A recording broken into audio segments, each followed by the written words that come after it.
Our topic for this video is all about coping with challenges of intercultural communication.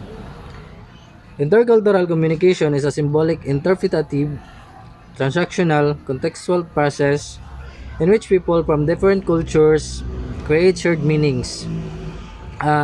Interpretative is an act of explaining or providing meaning to something.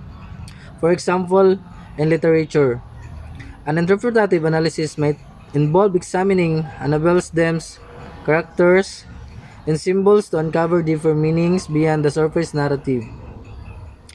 A transactional approach focuses on the entities of often involving a clear give and take dynamic. In business, this might involve a straightforward exchange of goods or services for money.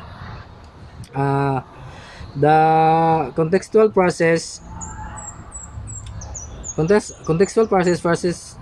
involve understanding or interpreting something within its specific environment or situations. Rather than an in isolation, it emphasizes how the context influences or shapes the meaning or outcome.